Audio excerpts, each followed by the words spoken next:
Bonsoir. Nous sommes à la 27e lecture de la Conjuration des idiots d'Armando Verdiglione, qui était sorti chez Grasset en 1992.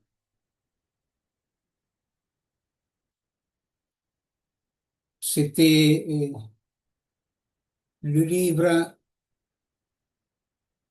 parmi les livres où il y avait la lecture, ce qu'aujourd'hui nous appelons le premier à faire, parce que il y en a eu un autre en 2008, qui n'est jamais fini.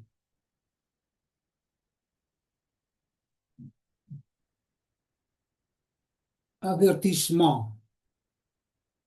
Armando Verdiglione est psychanalyste, philosophe, sémioticien.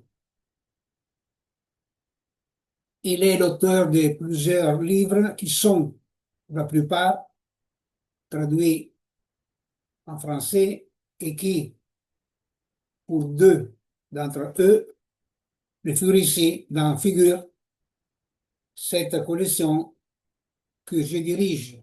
Donc, c'est bien Henri Bernard Lévy qui parle. Bernard Henry.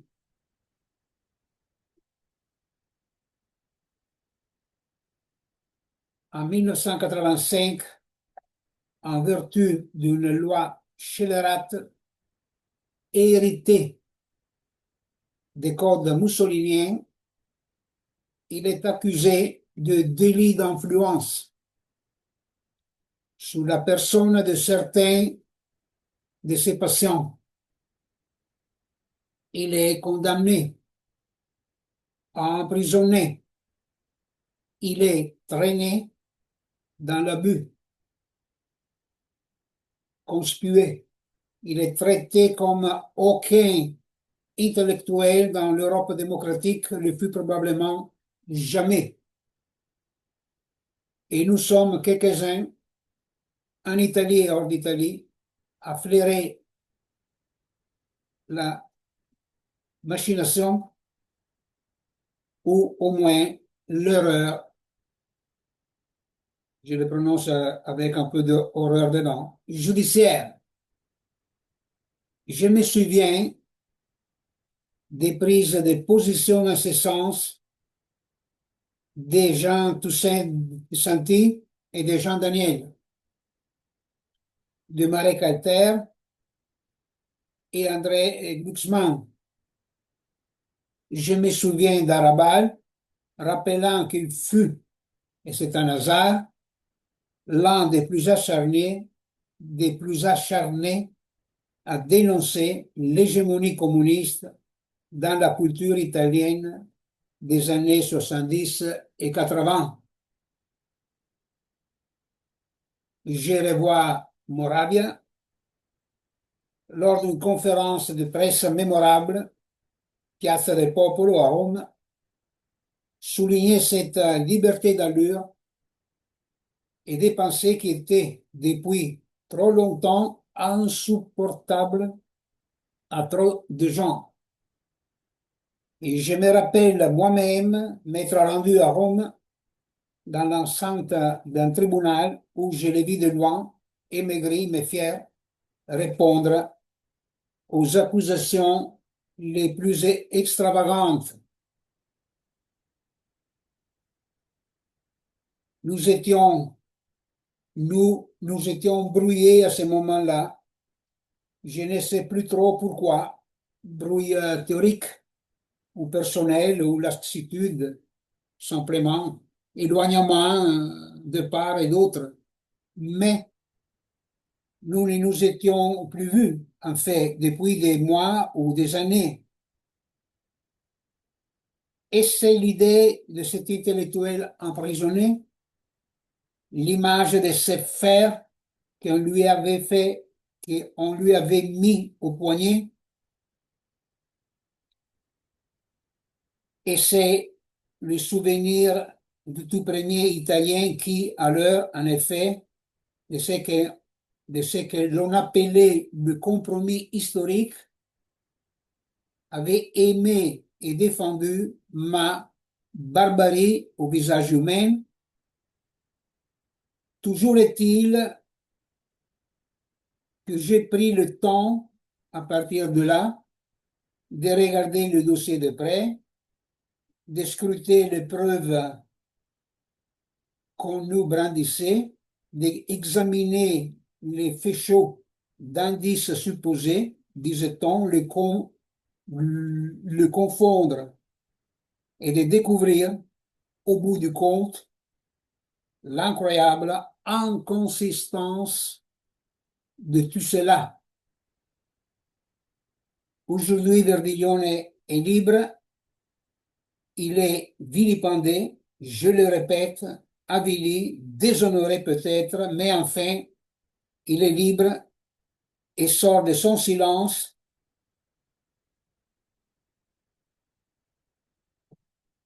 pour donner son interprétation de ce que, en Italie, on appelle déjà plus que l'affaire.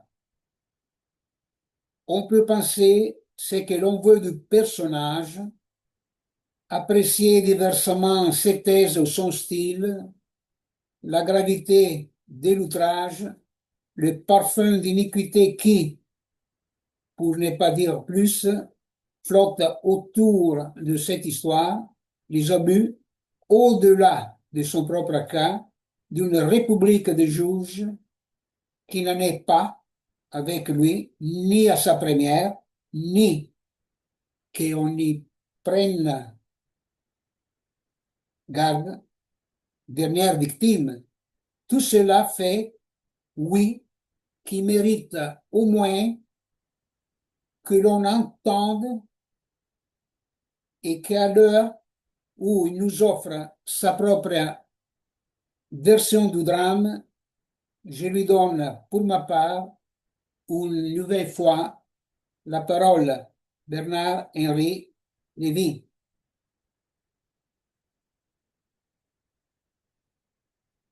Le livre est dédié pour Bernard.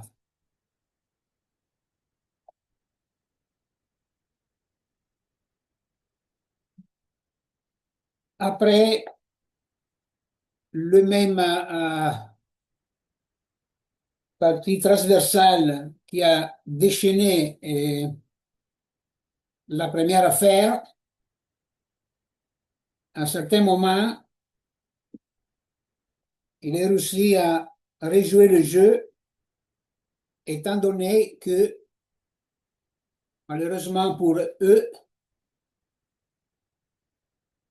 il n'était pas en équilibre, il n'était pas éliminé complètement du panorama.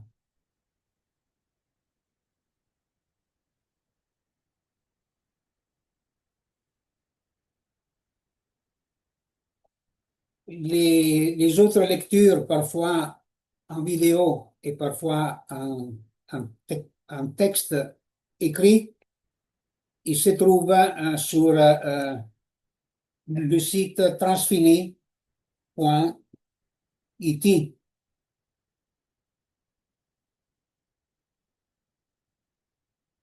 Seulement un détail pour l'accusation, j'étais une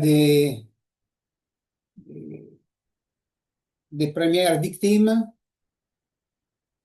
Eh bien, du commencement où j'envoyais une lettre à presque tous les directeurs des journaux diffusés en Italie, au moment de l'arrestation d'Armando Verdiglione, aucun journal a publié ma lettre. Vous savez, la facilité de publier des droits de lettres, très sympa. Et donc, et c'est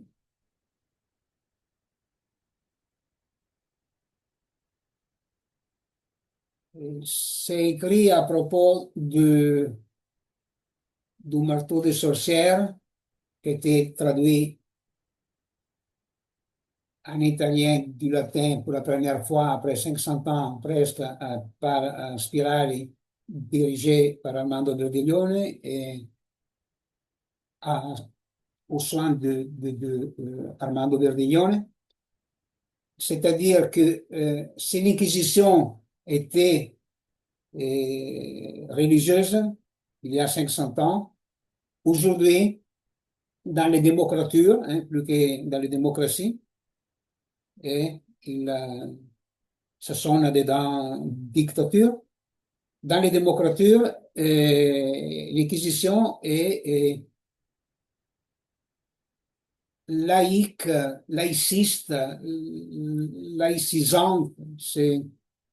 C'est toute une autre démarche. C'est toujours quelque chose qui tient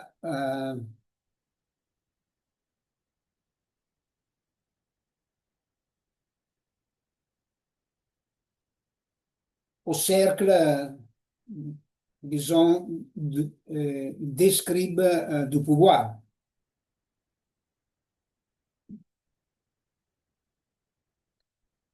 Nous sommes à page 93. Il est écrit comme des nouvelles théoriques, denses, mais c'est avec plusieurs récits, appelés justement nouvelles aussi, où il y a des acteurs différents qui vont lire ces nouvelles. Ici, nous sommes au chapitre Le pécheur d'homme, l'artifice de Freud. L'avant-dernier chapitre que nous avons ici et là lu était dédié, disons, à Sabine Spielrein. Et donc, c'est une très intéressante lecture aussi du cas Jung. Ici, c'est Nouvelle de Jacques Bataille. C'est l'auteur qui parle.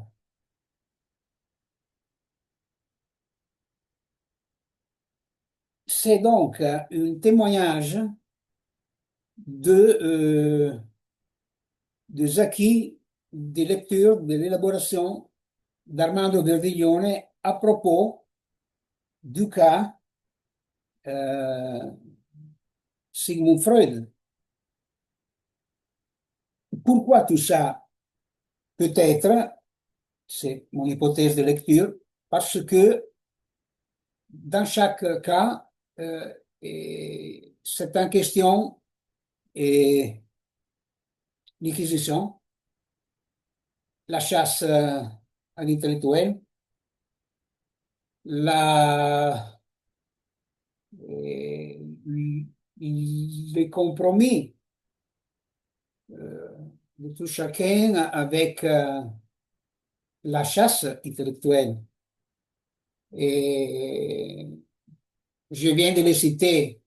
Et aujourd'hui, sur les réseaux sociaux, il est devenu un bienheureux euh, en état de sainteté, plus que de béatitude. Le Jung. Mais Jung, dans un triumvirat, si je ne me trompe pas en traduction, dans cette sorte de tripode, alors, qui a dévoré, qui a avalé l'Institut de psychanalyse de Berlin en 1936. Il était un des trois responsables de l'affaire et géré, comme c'est connu, par Matthias Göring, qui était le cousin de Göring, ministre. Et donc est disparu l'Institut de psychanalyse, est disparu les juifs analystes, et une bonne partie, il est allé tout droit, il a immigré tout droit aux États-Unis, et d'autres, ils ont trop attendu. Et, et étaient restés donc les psychanalystes freudiens allemands en état de super minorité, et je n'ai presque pas un profil à vous lire maintenant, bien que pas mal de textes je m'étais trouvé à lire. Mais qu'est-ce que c'était devenu l'Institut? Était devenu l'Institut de la psychothérapie allemande. Je ne vais pas vous lire les longs noms en allemand, merci. Et c'était même le triomphe de la psychothérapie avec le nazisme et sa fortune après aussi, et pas seulement pendant, parce que il n'y a presque pas de césure là-dedans, c'est-à-dire que la psychothérapie a continué sur la même démarche, comme a été aussi le cas de la stratégie militaire appliquée et, au management, mais que ce n'est pas que une spécialité allemande. Ça a été fait avec beaucoup plus de discrétion parce que, bon, pour l'histoire bien différente, mais enfin, l'application de la stratégie militaire au management s'est fait aussi partout dans l'Occident. Oui, je vais citer la France, mais aux États-Unis, c'était pas ça au commencement. C'était pas ça au temps de Taylor. Nous traduisons en français, je crois que c'est la direction scientifique de l'entreprise. En italien, je le sais moins plus. Mais le livre, avec son titre en anglais, en anglais américain, elle est management, c'est pas entreprise, c'est pas la direction scientifique. Maintenant que je vais les pêcher, je n'ai pas la pêche complète. Mais c'est déjà management. C'est un député socialiste italien qui va écrire quelque chose comme l'ère bureaucratique en, en 39, et en 41, 1941, c'est un, ça m'échappe le nom, mais enfin, c'est un Américain qui va écrire l'Empire du Management. Questions qui sont reprises très bien par Pierre Legendre, et qui a laissé d'autres sur cette piste. Ces questions, elle est nommée aussi religion industrielle par Legendre, et nous avons, depuis un peu de temps, le livre La religion industrielle, écrit par, je présume, un ancien élève de Gendre, c'est-à-dire Pierre Musso. Je reviens donc au pêcheur d'hommes.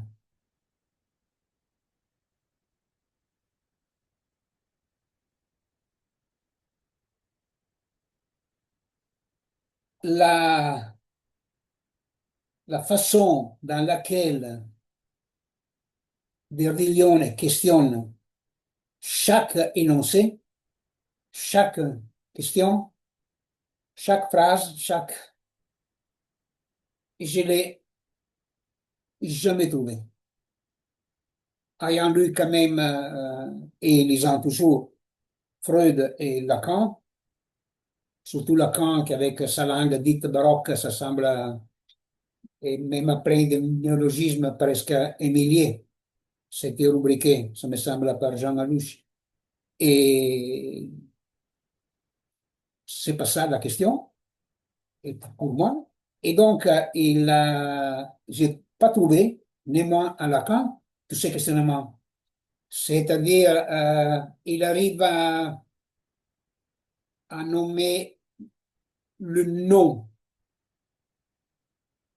il arrive à nommer le zéro. Sur le zéro, il glisse, il va aller lire avec la question du père, il entend quelque chose, mais il lâche. Et il y a la désistance, si ce n'est pas une traduction à oreille dans le cas, pardon. Elle est presque 30 ans que je ne suis plus active à Paris. Donc, il a,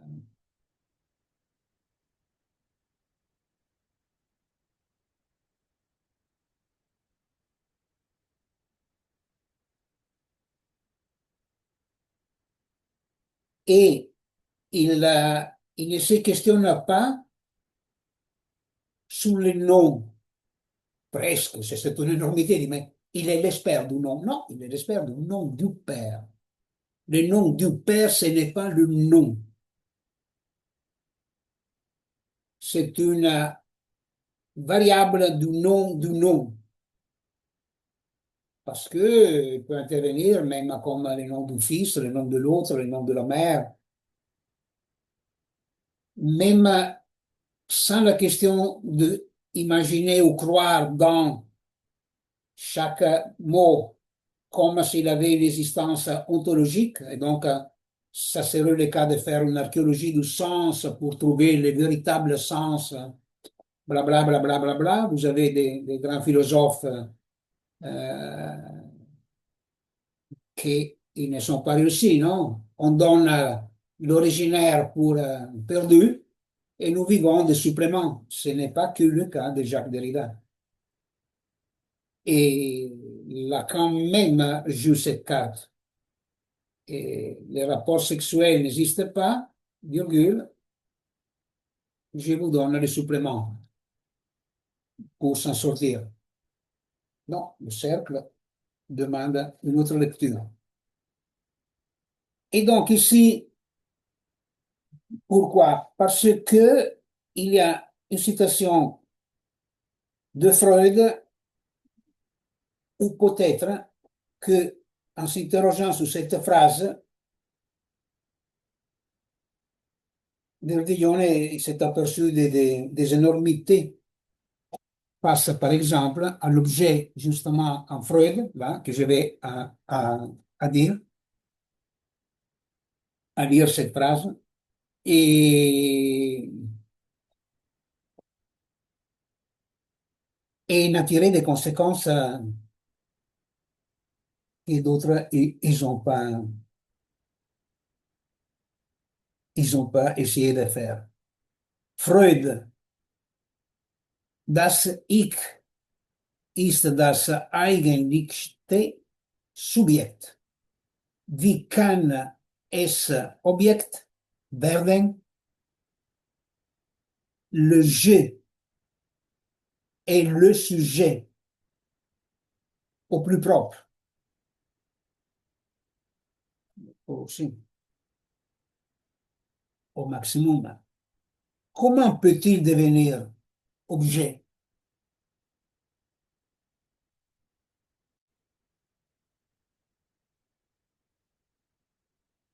La réponse simple est là, et ça va être une énormité. c'est avec, et je crois que c'est même l'unique fois que Freud utilise le mot sujet. Et il n'y a pas d'usage dans les textes antiques. Et donc, il dissipe l'imagination et la croyance dans les subjets, dans les sujets, subject en allemand, sujet,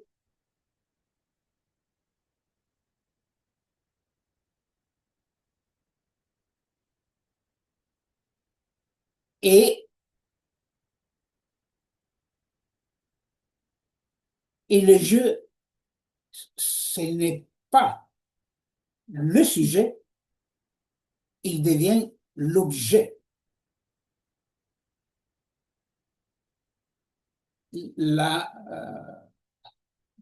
L'aphorisme, c'est l'objet singulier et trial comme le tu, le jeu, il a le jeu qui il me rentre dedans, on va jouer avec, et les lui, c'est-à-dire le miroir, le regard, la voix.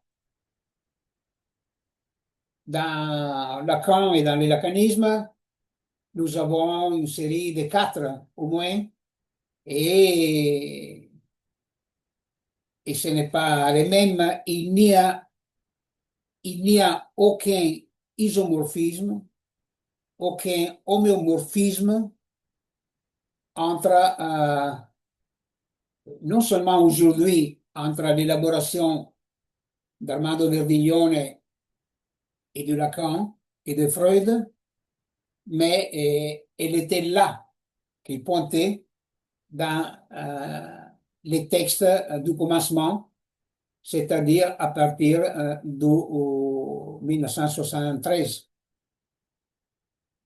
1973. Et nous trouvons cette distinction, ce statut différent de la théorie de Lacan et de la théorie de Freud dans les premiers tests de l'activité publique d'Armando Verdiglione. Mais quel, c'est pas renversement, mais quel barco, quelle brèche infinie il y a entre le jeu et le sujet et le jeu et l'objet. Et là, il reste freudien comme l'objet de la pulsion, c'est-à-dire, comme disait Freud, c'est ce que est les plus, je sais pas si j'ai fait une traduction à l'oreille, irrélé, sans relation. L'homme n'a aucune relation avec l'objet. Il n'y a pas de prise sur l'objet. La prise, mais ça c'est Derdiglione, c'est de la parole. Mais cette élaboration de, en confrontation avec la suprematique, la science de la parole d'Armando Verdiglione, avec ces textes infinis, c'est fait par quelqu'un qui, comme un fantasme, mettait toujours, et j'ai pas les traductions parfaites en français, à la table des épreuves, comme ils font les mécaniques, les mécaniciens, les choses. C'est-à-dire, je ne les laisse pas en tant que tels, comme j'ai dit du nom chez Lacan, mais je rentre dans les questions. Ces voyages-là, je les fais soit, disons, vis-à-vis dans la fable de Jacques Lacan et vis-à-vis aussi de Armando Verdignone, toujours dans la fable, avec la question de la topologie. J'ai aucune satisfaction banale à avoir compris quelque chose autour de la topologie dans Jacques Lacan, autour de la bague au doigt, autour du numero romain qui arrive tout de suite, autour et d'infini de choses autour de la tentative de faire la topologie de la vie, de faire la géométrie de la vie. Et bienvenue à moi alors en terre de géomètre, non? Je crois que le premier livre le plus important de Descartes était la géométrie. Et c'est toujours interrogé, même jusqu'à la fin de sa vie. Il n'était pas un roi parmi les rois et les reines. Il était un intellectuel. Et la question face à la reine Christine est peut-être celle de la géométrie, celle de l'idée pénitentiaire. C'est courant, on l'appelle pathos, la souffrance, donc la pathologie, la pleine de pathologies était commencé quand un centenaire de pathologies, le manuel de l'Association psychiatrique américaine. Maintenant, ils sont plus de 400 et ça va encore pousser. C'est une question très importante à lire. Comment il n'y a pas de souffrance? Donc, ici, si j'arrive et je ne vais pas à trouver satisfaction que dans des hors-d'œuvre. Donc, il y a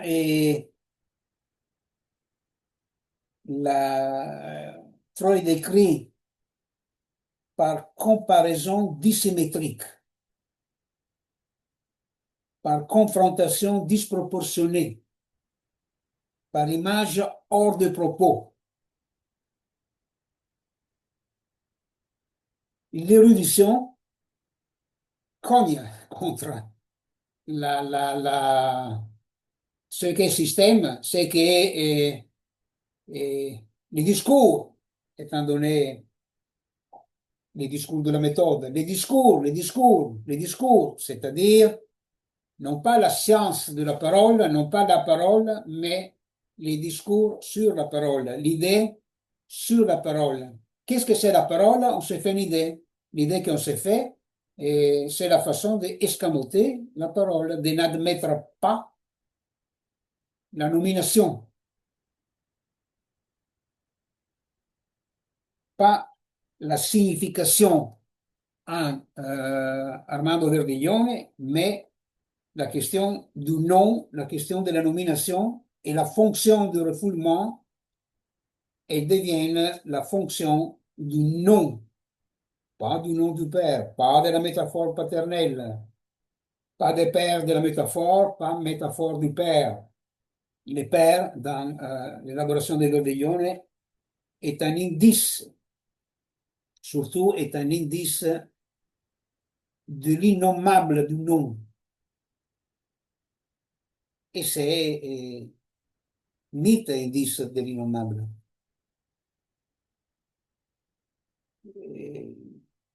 C'est pas ici que je vais reprendre encore une fois et à donner quelques éléments autour de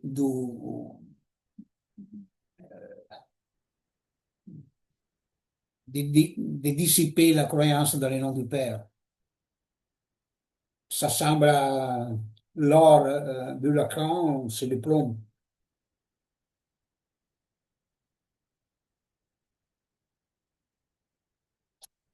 Et donc, c'est ça, non? Par formation, et Freud même va juste à cogner, je dis non, sur les aphasies, au point qu'il écrit sur les aphasies, il ne les fait pas rentrer dans les œuvres complètes parce qu'il a cette humus encore un peu trop neuropsychiatrique. Et c'est une chose intellectuelle qu'il est en train, voire d'acidisme ou cassidisme, de, de- d'ouvrir une piste. Ou oui, peut-être qu'il a appelé la pietre miliare. Je n'ai pas maintenant la traduction. Cette pierre qu'on va mettre à chaque kilomètre pour avoir la voie à faire, et c'est-à-dire le refoulement. Oui, la question énorme va jouer autour de là. Et donc, il y a quelque chose dans le refoulement qui est l'originaire. Le refoulement originaire, c'est la nomination et c'est le nom, pas les noms du père, les noms de la voix. Côté refoulement et du nom des lettres côté du déplacement côté de la métonymie. C'est toute une autre question, mais ce n'est pas une diversion, une autre chose, un philosophe qui va décider de fonder cette autre chose parce qu'il n'est pas content de je ne sais pas qui à l'époque. Et pas content des catégories en Aristote, des catégories en Duns Scott, des catégories en Kant et en Hegel, Heidegger va s'inventer un langage tout catégorique. Et c'est pas ça. C'est qu'en lisant l'expérience dans son acte, en lisant chaque énoncé, en le questionnant, en l'élaborant, en ouvrant des laboratoires presque infinis autour de chaque question, et l'abord à la nouveauté, à la chose qui n'existe pas, à une abduction que ce n'est pas l'abduction en Aristote ou Hildemar. Ce n'est pas comme c'était aperçu Peirce, qui a dit, après il a un peu changé, mais il avait bien compris que c'était une rétroduction, c'est-à-dire un après-coup qui va a changé les commencements presque pour être tel. Non, c'est quelque chose qui vient à une place où il n'avait rien, mais c'est une place dans l'onde de la vie, dans l'onde de la parole, pas quelque chose qui soit localisable, qu'on puisse la définir, la fixer comme les points fixes chez le genre. C'est même un titre d'un petit livre chez lui. Donc, c'est, cette annotation apparemment légère, j'insiste, nous sommes dans une nouvelle quand même. Il écrit comme une nouvelle, mais c'est une nouvelle. On l'a dit de Freud qu'il écrivait aussi bien qu'il écrivait des nouvelles. Toujours les jeunes Jacques Bataille. Là, je n'ai pas de lecture. Sur certains, j'ai quelques éléments, sur certains des acteurs. Sur Jacques Bataille, je n'ai pas d'éléments pour essayer de le lire, sauf si je vais le lire comme acteur dans cette nouvelle, ça oui. Et donc, Bataille ici nous dit, Freud propose un intellect qui doit accéder peu à peu à la dictature sur la vie démoniaque en tant qu'incontrôlable. C'est connu, la sorcière, non? La métapsychologie, pour Freud, était la sorcière, la théorie, non? On ne fait pas un pas en théorie sans la sorcière. Et on commence au commencement de l'élaboration sont intervenues ces questions, mais toujours, même là où il a fallu un long chemin en trouvant chaque fois des variations et des différences. Et, mais si la chose est une énormité, c'est-à-dire ce que nous croyons encore, je suis gentil, je ne le crois pas, mais enfin, ce que nous croyons, nous les humains, qui essaient de lire quelque chose et d'entendre quelque chose sans prise, sans comprendre, sans prise commune, sans condivision, sans partager ensemble.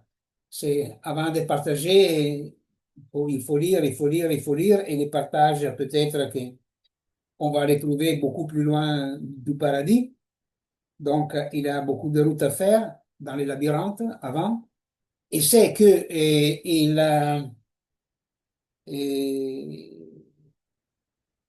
a pris.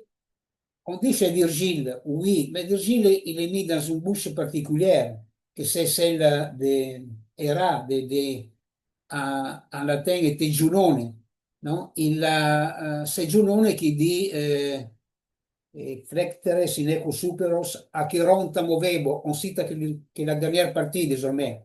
Et je vais à secouer l'enfer ou les enfers. La démonologie, c'est une énormité à lire.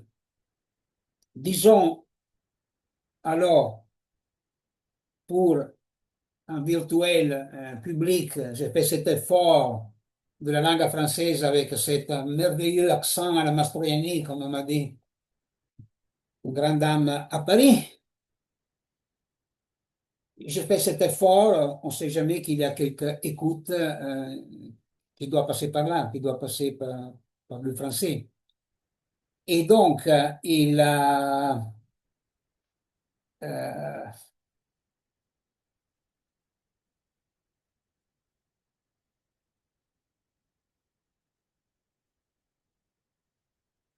la,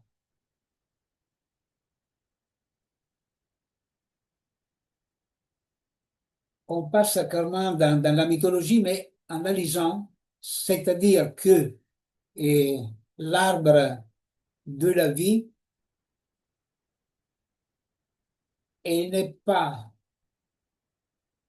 convertible, on ne peut pas le substituer, opérer cette substitution complète, totale, et non moins partielle, avec l'arbre dit de la connaissance du bien et du mal. Une citation, non? J'appelle en cause Thomas Mann, qui est qui est dans, qui est dans les quatre romans autour de Joseph, et il arrive, dans les premiers, les livres, il arrive à la formulation simple, d'une élégance en pointe d'intelligence et de plaisir, et dit, il est l'arbre de la mort, l'arbre double, du bien et du mal. Le mot connaissance est très marqué.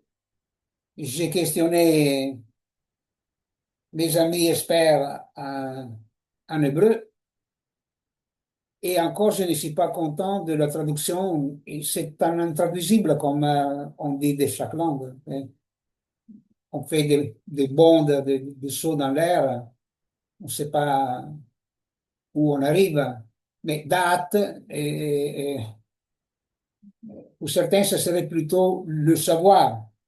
Mais il n'a rien à voir, je crois, avec le sel. Et la connaissance, la gnose, c'est ça les mots qu'il a dedans. Euh, et en plus, elle est partagée. Mais oui, elle est avec, non? La, cum en latin. c'est, c'est une condivisión de la gnose, mais lire gnose,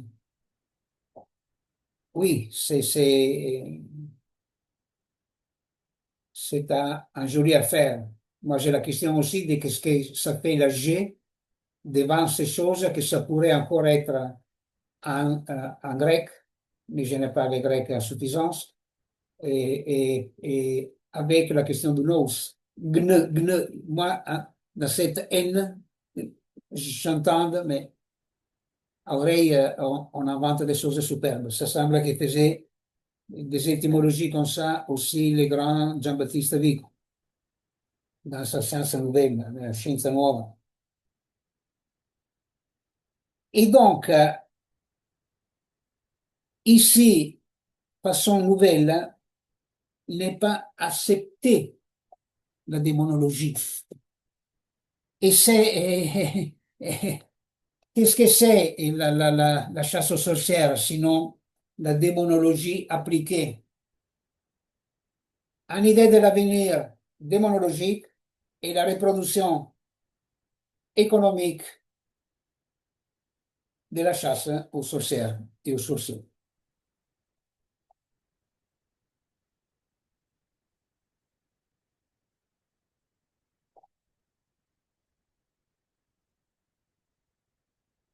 Ici, à l'autre page, en 95, nous trouvons un élément qui va dans la direction de cette lecture que je suis en train de faire face à la question de la démonologie. Et ce que je viens de dire, c'est-à-dire, c'est un aphorisme de Verdiglione qui depuis 50 ans, il voyage dans beaucoup de variations et que ce n'est pas facile d'entendre. Je, je témoigne que peut-être que dans cette façon-là, je viens de l'entendre cette année. Donc, j'aurais raté presque 50 ans une très belle question comme ça. Plein d'éléments que par d'autres ruelles, j'entends quelque chose, mais je n'avais pas compris dans cette, pas entendu, pas quelque chose de l'intelligence. De cette façon, l'idée de l'avenir forge le passé.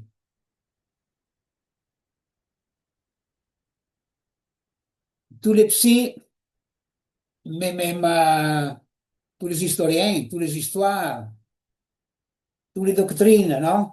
Il y a l'hypothèse qu'il y a un fait originaire et que c'est cette répétition mystérieuse qui était partiellement aussi la répétition en Freud, non? L'automatisme de répétition, Wiederholungsbang, ça me semble. Et mais l'entendre dans la vie, pas l'entendre de façon écolière, universitaire, et pouvoir répondre exactement sans rien entendre. Et la voilà alors.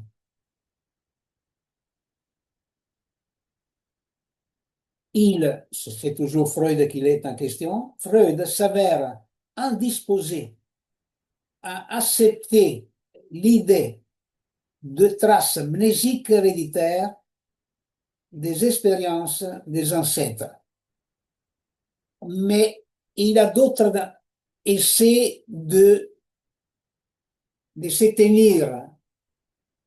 Il y a aussi l'hypothèse de la surdétermination de l'inconscient.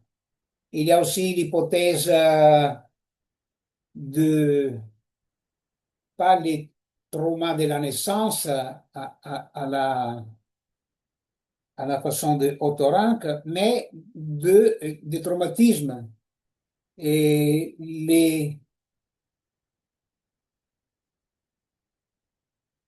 je n'ai pas la traduction en français, bon, je l'appelle le nœud traumatique. C'est la nox, les la cause du mal, non? Il y aurait un noyau, disons, voilà, un noyau, peut-être que c'est le noyau le terme, ça m'est venu le nœud. Les noyaux traumatiques, la croyance qu'il y a enseveli, non? Il y a cette vérité que euh, tient dans sa chaîne la vie de l'homme. Et vous avez ça, nous avons ça dans une des formules les plus connues de Lacan, c'est-à-dire un signifiant représente un sujet pour un autre signifiant. Eh bien, il n'y a pas de sujet. On voit la formule. Qu'est-ce qu'il est en train de dire, Lacan? Que l'homme est dans le cercle magique qui interroge Freud, hein, Freud.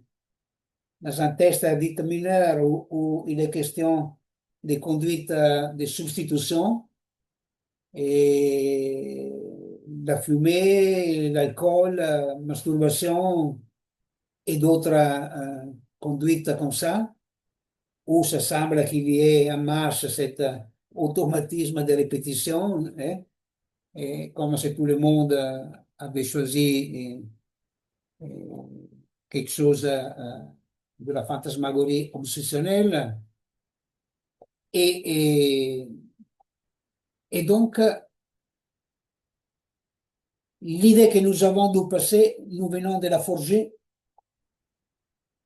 comme idée de l'avenir. Et il n'y a pas une idée de l'idée sans exécution. Il faudrait la rendre comme ça. Je pourrais faire, et je l'ai fait, mais pas ici, toute autre lecture de l'Édipe, qui bien sûr, sans comprendre pendant des années, mais petit à petit, j'ai commencé à l'entendre dans l'élaboration infinie d'Armando Del Guillone. Tout va se jouer autour de la peste, tout va se jouer autour du proclame. Entre la peste et le proclame, Apollo dit que s'il a la peste, il a quelqu'un qui n'a pas payé pour son assassinat. Et lance le proclame de chercher l'assassin Édipe, c'est-à-dire euh, il exécute la volonté de l'autre, qui en tant que niais est Apollon. Ce n'est pas l'autre Apollon, hein. Il n'est pas en position de Dieu, mais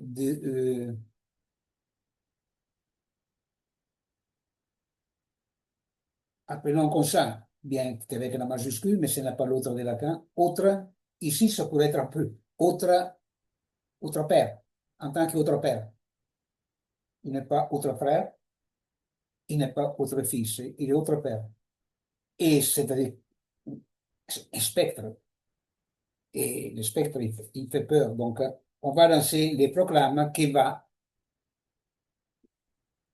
c'est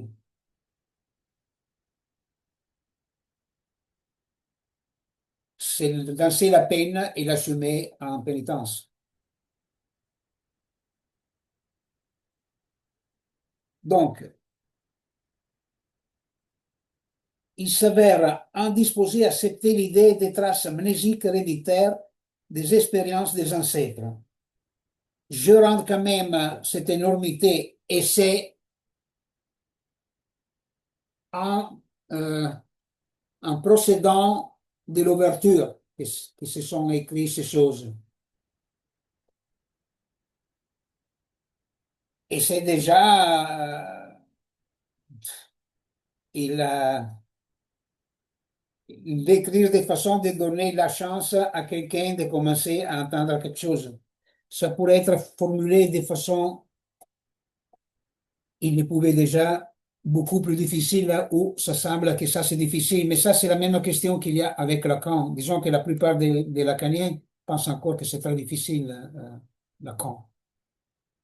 Si j'arrive à, je vais publier mes 1600 pages autour des écrits. Tout serait, comme c'est que je suis en train de dire, mais ce n'est pas serré, c'est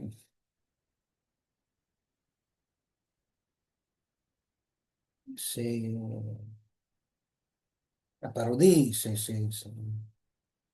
c'est l'ironie. Donc, Freud.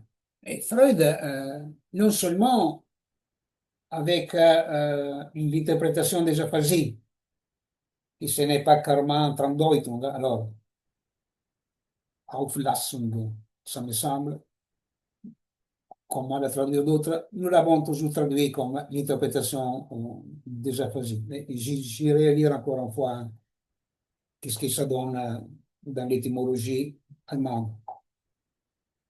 Mais encore dans la même époque, c'est-à-dire au commencement, il avait déjà ces brèches. Parce que dans une lettre, je ne m'excuse pas de cette drôle de mémoire, dans la lettre du 23 septembre 1897, donc c'est presque une année qu'est mort le père de Freud, si jamais il est mort, s'il n'est pas toujours vivant dans la vague de sa vie, même pour nous. Il écrit à l'ami Fliss que est en train de se questionner s'il y a ces traces dans l'inconscient. Et il dit qu'il n'y a pas de signes dans l'inconscient. Il n'y a pas un signe fixe dans l'inconscient. Zeichen, kein Zeichen. Il n'y a pas. Il n'y a pas. Alors, comment ça marche ces choses-là? C'est là qu'il est poussé dans l'acte à formuler ces choses drôles. Même pour moi encore, il est drôle, c'est-à-dire de, euh, de, de se trouver à énoncer des fables qui, avec les présupposés de la formation écolière de toutes les écoles de la planète, on ne comprend pas. Et la fonction du nom de l'avoir, qu'est-ce qu'on est en train de dire? Comme si quelqu'un est en train d'entendre quelque chose quand Lacan dit, et rendons la chose encore plus difficile. Lacan en doute. Il faudrait lire les doutes de Lacan. On ne connaît pas trop. Mais Lacan, quand ça lui arrive depuis les amis topologiques entre Pierre Souris et Michel Thomé et Papero, et que les nœuds romains, on peut les faire à quatre, on peut les faire avec beaucoup d'autres ficelles, beaucoup d'autres cercles, pour des raisons cliniques, qui cherchent des exemples pour les transmettre, il va atteindre les trois anneaux réels symboliques imaginaires non liés néanmoins borroméens, c'est-à-dire trois libres, et c'est le quatrième qui va en rendre borroméen le nœud, mais c'est-à-dire dans le même temps, disons, en mettant les quatrièmes, tous les quatre jouissent de la même propriété. De tenir ensemble les autres trois et que si on va couper un ou l'autre, toujours les trois autres qui restent, ils sont pas liés. Ça, c'est la propriété dite romaine. Or, Lacan pense tout de suite que le quatrième nœud, c'est le nom du père. C'est très intéressant. Il va les nommer symptômes pour n'avoir pas affaire avec une chose que tout le monde connaît. On trouve même une graphie différente, ancienne. Et pour donner l'éclat que c'est une autre chose qu'on est en train de nommer là. Et dans plusieurs littératures, ce jeu est joué, peut-être que moi aussi, ici et là, j'ai joué ce jeu. Et, et donc, d'accord, c'est écrit les symptômes d'une autre façon à comprendre, à entendre, à élaborer que c'est une autre chose, mais c'est à quatre et c'est un nœud qu'on ne peut pas, aucun des trois nœuds, mais là, le quatrième surtout, on ne peut pas faire sans ce nœud-là Donc, à dire, il faut s'en tenir. Alors, disons, n'ayant pas trouvé la sortie au cercle qui tracasse Lacan, il y a un ordre rotatoire qui me tracasse, dit Lacan, en 75, et, je crois dans RSI et dans le séminaire RSI.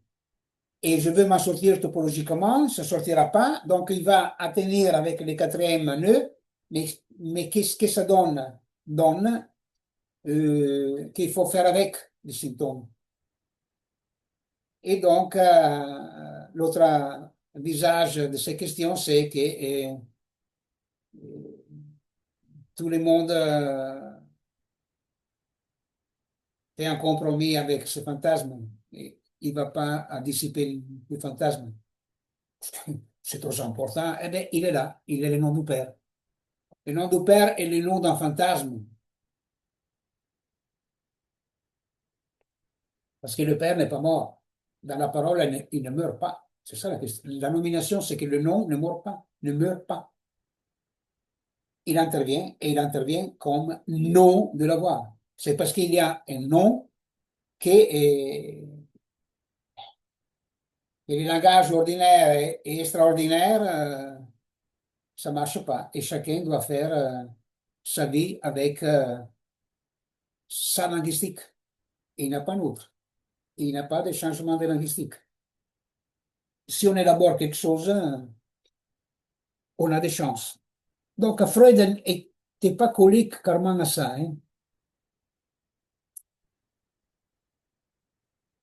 Nous avons joué notre petite grandeur, petite grandeur, grande E, nous sommes passés de 9 heures à 10 heures.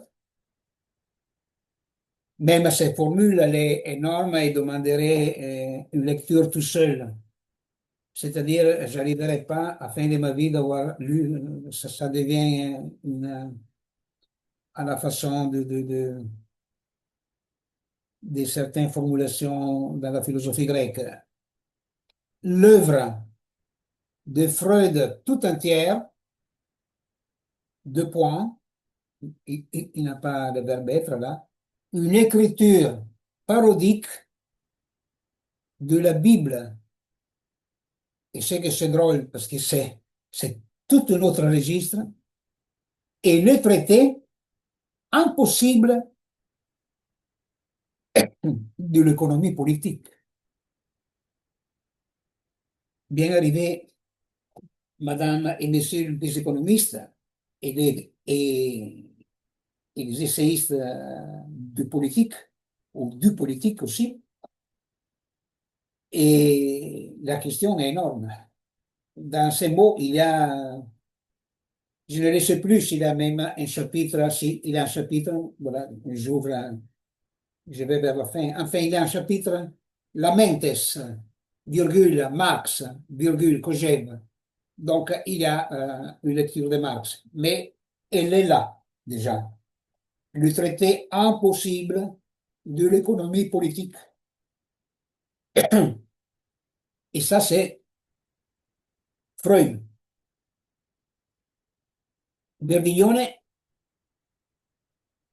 élabore l'impossible économie politique et la condition de cette écriture, c'est le trait, pas le trait d'esprit, pas le trait lunaire, pas le trait, et, pas le trait social, pas le trait partagé en société, parce qu'il est dans l'objet, comme objet, cause de distraction, non, comme distraction, comme cause de subtraction, comme cause d'abstraction. Le trait est là, hein.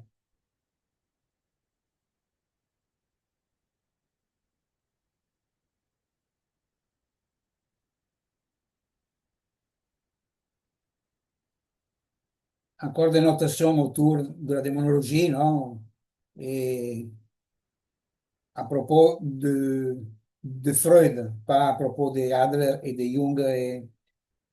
Et alors, disons les deux lignes avant. Le diable s'interpose entre lui, Freud, et Fliss, astrologue plus ad honorem, entre lui et Steckel, avec Adler et Jung, avec chacun.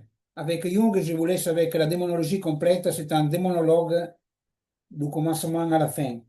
Mais ce qui est intéressant, Freud, c'est un oxymoron. Un enfer intellectuel, c'est un enfer intellectuel, l'enfer intellectuel. Et ça devient du labyrinthe comme question, et qui n'est pas démonologisable. Et donc,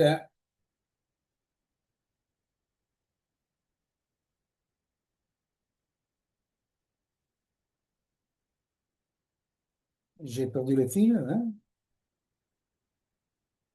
Oui, un enfer intellectuel dans les couches inférieures, la silhouette de Lucifer en mots, point. Un quotient démoniaque, acquérant un mauvais mot, et acte en quotient. La lecture de ces drôles de mots a amené à s'apercevoir. Donc, ce sont des constats cliniques. C'est l'expérience avec son écriture, pas l'expérience idéale de je ne sais pas qui, au fait que, il n'y a aucun isomorphisme, aucune substitution possible entre psychanalyse et chiffrématique. La prochaine lecture, je ne sais pas encore si je vais pêcher là-dedans qu'on pourrait faire 12 rencontres avec ça, ou si je vais commencer à lire Lot, la politique pavese.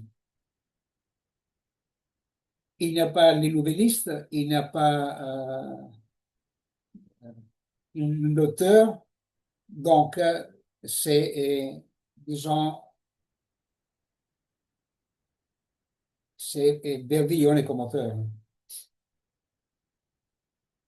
Et dans ce livre, comme dans chaque livre d'Armando Verdillone, il n'y a pas de personnage. S'il y a quelqu'un qui en croit un personnage, c'est-à-dire Oedipe, par exemple, c'est parce qu'il est en élaboration. Il n'existe pas en tant que tel. Merci, à la prochaine.